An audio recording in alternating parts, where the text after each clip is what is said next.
Hey y'all, it's Amanda. Welcome back to the channel, and today we're going to talk about some book recommendations that have themes of music or theater.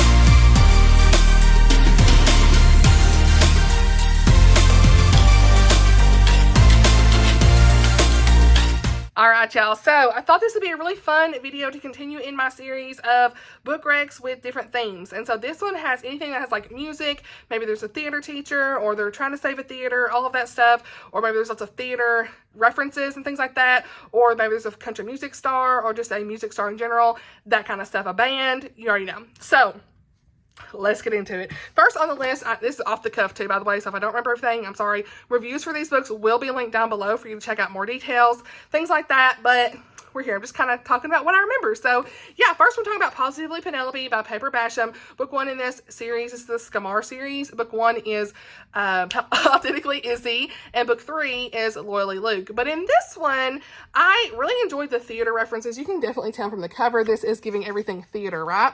And I gave this one I think 4 stars. No, did I get 5? I can't remember. Anyway, I really enjoyed it overall. And this is dealing with Penelope and this guy. Oh, what was his name? Well, the Gray family. I can't remember his name. Was it Matt? Brain is gone. We ain't gonna worry about it. But her and this guy, they are, she's like working for him in this, was it old theater, trying to like restore some stuff. Oh my gosh, my brain. See, this is what I get for not having my reviews in front of me. Internship program, yes. Hey girl, you've been reading more than you thought. Okay, the Gray family owns the theater, stuck in a rut, yes. So she's like social media type girl, getting all this stuff out there. That's right, yes. Okay, see, I'm testing myself, y'all, memory, you know. But there's a lot of good like Julie Andrews references in this, and just other theater and movie references, so some bookish references as well. So I think if you're someone who loves that stuff, you're really gonna like this one. Probably the best out of the series. Book one, Authentically Izzy, is more like bookish references, Lord of the Rings, all of that stuff, like more of this Hobbiton type feel, okay? And you also have like Scotland and stuff like that, vibes in that, versus this one's more of that, some bookish elements, but really more music-oriented theater, that sort of stuff. There is a young girl in here. The guy in this has like a young girl. They tried to kind of make it like a love triangle, but you knew it wasn't really like a love triangle. You knew who she was going to be with, because she was with this guy more in the entire book, so it really wasn't like a true love triangle to me, but yeah, we're here. So lots of like details about trying to get this theater back on its feet. So yeah, it's a dying theater from their grandfather, and so I really liked seeing that restoration as well. I like that, seeing like them restore things and getting that marketing out there and let people know what's going on. That always is a really good story to me, and the romance between these two was really good. She's like really sunshine. I think he was kind of grumpy too. Was it Grumpy Sunshine a little bit? I think so. So I'm pretty sure, yeah. And I love Penelope. She is just like a ray of sunshine, truly. And the audiobooks for this are so good. So this is also like epistolary as well. So you'll have like, you know, text and emails and stuff. This had probably like 40 to 50% of that, the emails, maybe 30 to 50% in emails and text, and the rest was narrative, versus the first book was more like 60% text and emails, maybe even 70%, and the third book had the least of the emails, Loyally Luke. It was mostly narrative, because Luke, he ain't writing a lot of emails, okay? You already know, okay? He ain't texting an email a whole lot, but he is, but he ain't. This series is beloved to me, and I highly recommend it, okay? Let's talk about Love in Tandem, you guys, because I have a whole review vlog for this, but this dealt with I think she was a theater teacher. Yeah, she had a dream job teaching music, not a theater teacher. She's a music teacher, okay? And the school's music program was closing. That's right. So our main girl in this is Charlotte, and the guy's name is Zach, and they end up like fake dating in a way, and they go on this like tandem bicycle trip. I really enjoyed it. I gave this one 4 stars. It was a good story. All of the shenanigans was hilarious in this. So this is a Christian romance, and Charlotte, you know, had these like, there was all this stuff going on with her and Zach. They kind of had a past in a way, but it was a lot of drama okay, on that part. But it made you laugh and whatnot. And so this had a lot of good elements with their bicycle ride. So it's kind of like in that road trip element as well, because I think I talked about it in the road trip recommendations video too, but she's a school music teacher, so that's why I want to throw it in here. Trying to get the funding and everything she needs for that. I wouldn't say there's a lot of details about the school music teacher stuff, but it's more so probably the travel story. But I wanted to throw it in here just to remind you of it if you're looking for a good book like that. And again, the author is Becca Kinzer, in case I didn't say that. I can't remember if I said her name. I really try to make sure I say the name and the title and the author in this book, or book in these videos. And a lot of times I'm like, did I say the name of the author? So Becca Kinzer. Okay. Then we have got one that's fully a traveling, like, band, like, it's historical, it's good, okay? I gave this one, I'm pretty sure, 5 stars. I'm pretty sure. 4 to 5, anyway. I recommend it, okay? The Foxhole Victory Tour, I think it's 4, actually. Amy Lynn Green. Now, I have read one other book by her, the Blackout Book Club, and I loved it, gave it 5 stars, so maybe this one I did give 4, but this was based on true World War II stories of life in the USO variety shows. And you see, like, these women doing these performances and things. You can tell from the cover she's singing and everything. In this green dress, and just, like, beautiful. But you can tell that they're doing these performances, and they go to Africa, North Africa. And so we follow different perspectives in this. This one was Maggie and what's the other girl's name? Catherine. So you see, like, them getting off to this start in their career and things like that. And there's some romance stuff, and the 2 women are joined by these performers, and so you see different side characters throughout. Like, there's a blues singer, a veteran tap dancer, and a brooding musician. And there is some actual war content in this a little bit too, so some intense battles and the battlefront in Tunisia. So I really enjoyed this. I think her storytelling was phenomenal. You guys, it really was good.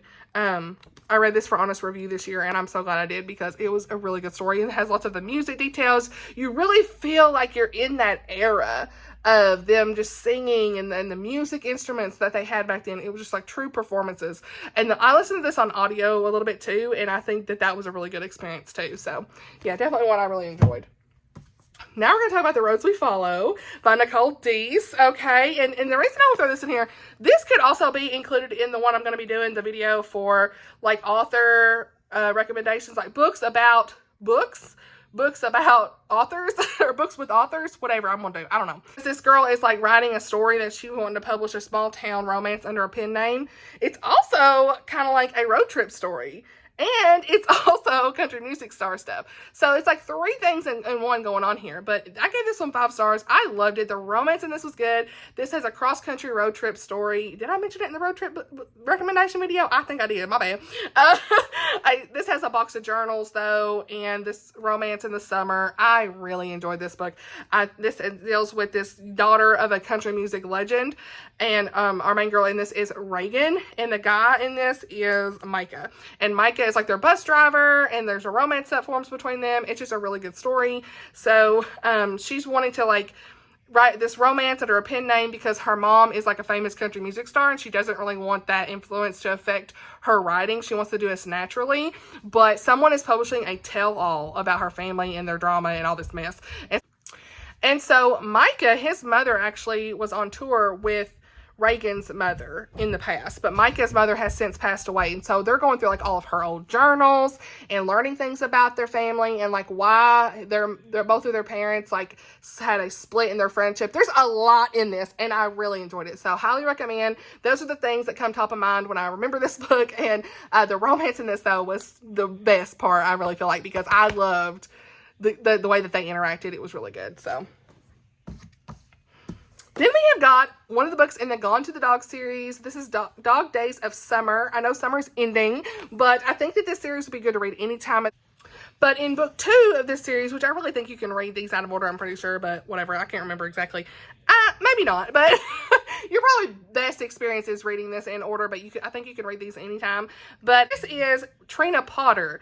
She's a Nashville country music star. She buys a ranch in Brenham, Texas, and it's to help her niece open a rescue facility for dogs. So actually, I would read book 1 before you read this one, because you kind of see more of the rescue dog setup, because Trina kind of comes in at this point in the book, and this is more of her story. When she comes to town, there's, like, all this drama and stuff going on with, like, old high school rivalries, and was it that right? Yeah, okay. And some romance and all this stuff kind of happens with her, but she's trying to find a property to buy. There's some stuff going on there. But somebody is trying to, like, the mystery in this is somebody's trying to, like, sabotage their ranch, the Second Chance Ranch, from even happening. Have, like, this, a lot of details of her music journey and, like, just the history behind that, and, you know, trying to navigate through all of that while she's away, that sort of stuff, and she's taking a break and all that. So, yeah, I just want to include this because she is a Nashville country music star, and because I live in Tennessee, we have to add this to the list, right? So, yeah, I think I've given every book in this series 4 stars. It's been enjoyable throughout each one, so, yeah.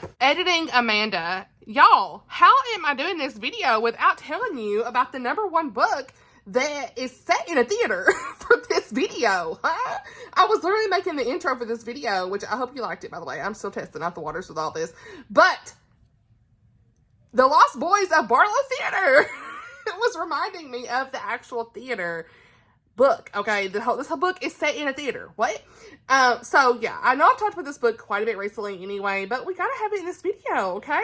By Jaime Wright. This is a Christian suspense. It has a little bit of romance, but it's mostly a suspense, more gothic feel. It is dual timeline, which I know I talked about this in my, I think it was a Fall Book Rex video, but forgive me, we're gonna talk about it again. But this is basically set in this theater, the old Barlowe Theater. Set in 1915, present day.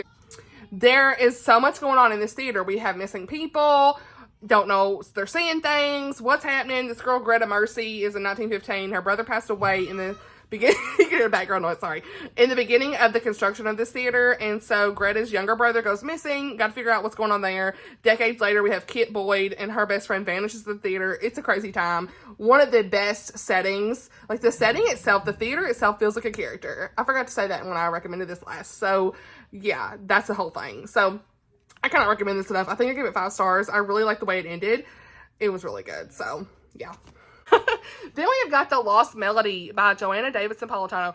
And this is actually one I actually recently hauled. I forgot to mention in my book haul, but I only had the ARC copy from a long time ago, and I wanted to have a finished copy for this because I love the way the cover is like more slick and it's shiny and stuff compared to the other one wasn't really like that. So, and this was very cheap when I got it.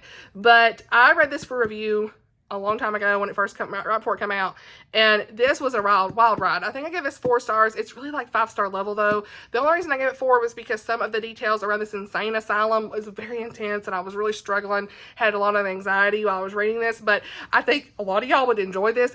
The trigger warning though for this is insane asylum patient treatment. This book starts off and you're really not really sure what's going on, but like it starts off where Vivian, this concert pianist Vivian, is trying to take care of a patient in this asylum. I'm trying to say this right. Okay, I might have to look at synopsis to really tell you. But her father dies. She takes care of this patient. Well, Vivian had no idea that this woman even existed, but the woman's portrait is very familiar to her. And then all of a sudden, it's like she somehow becomes a patient at the asylum herself. And the asylum claims that that woman was never a patient there.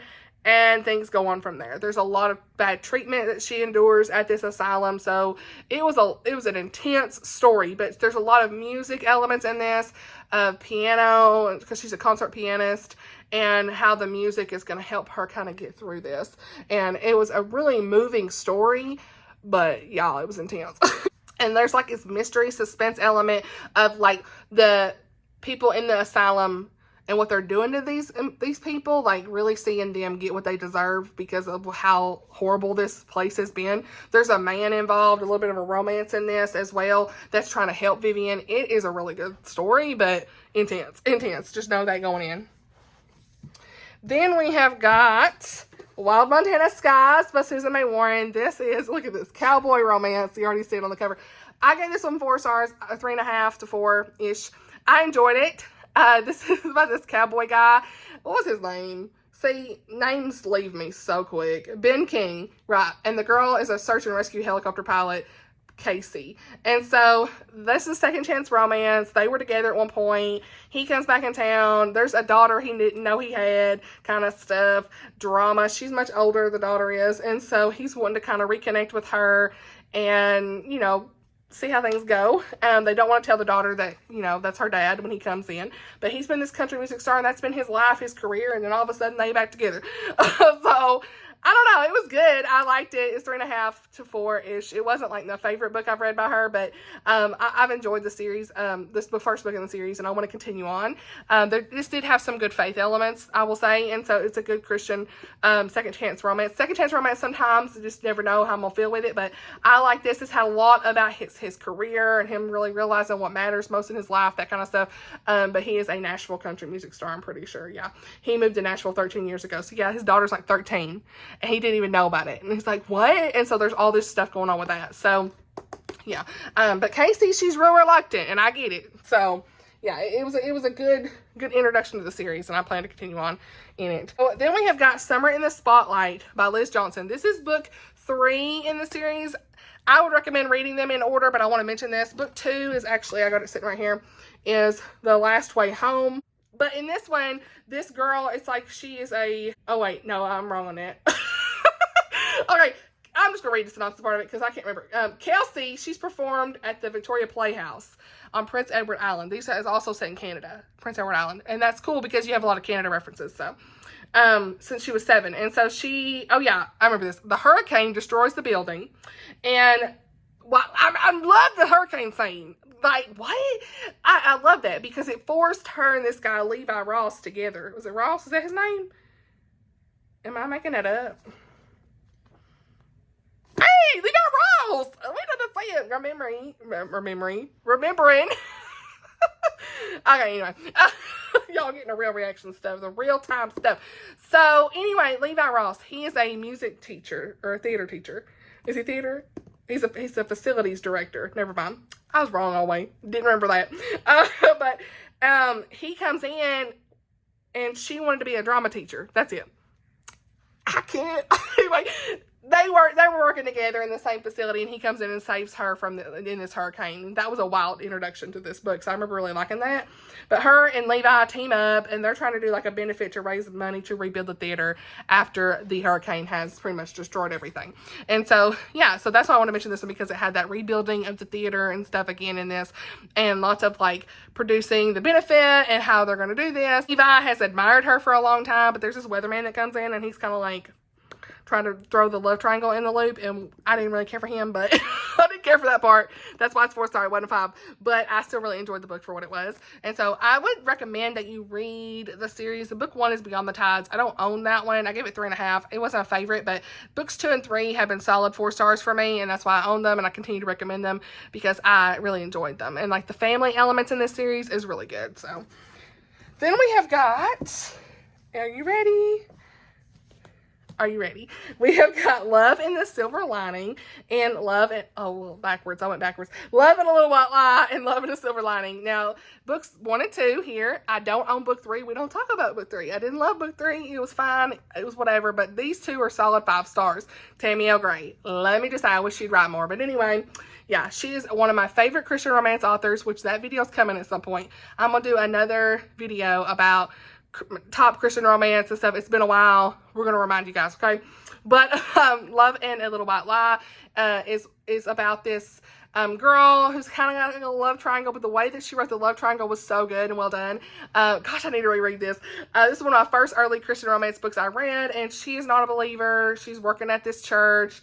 The salvation story in this was something I loved, and her name's January, and she ends up having this romance with Cameron, I'm pretty sure was his name, and he's like the reason I say that this is part of the recommendation is because he is in a music band at the church, and so you have a lot of music band boy details and stuff in this, but there is a little bit of a love triangle with this other guy in here that I was like, oh my gosh, I just love the way she did this love triangle. So yeah, it was really good. And so in this one, I'm not going to say who the guy is in this because it kind of spoils some stuff, but we got Darcy. And so she's back with this guy, Tyson, and the other guy, this other guy I ain't going to say. But this was very interesting because, again, we have another love triangle, okay? Done very well, very well. I'd say these are the best love triangle books I've ever read because, like, the way she did it was good. But also, again, more of that boy band type stuff in this. Good Christian romance. This one also, if you really like dogs, you can see the dog on the cover. I really enjoyed this one. So I'm not going to talk too much about it because it's book 2, but these are some of my favorite books of all time. So, yeah. And I think that's it, you guys. I'm sure that there's more that I'm forgetting. What? I'm sure there's more I'm forgetting. But this was it for my recommendation for books that have, you know, themes of music or theater in them. So I hope you enjoyed this video. Let's chat down below in the comments. Have you read any of these books? Are they on your radar? Or do you have any recommendations that you would like to add? Let's chat below in the comments as always. Thank you so much for watching, and I'll see y'all in the next video. Bye, y'all.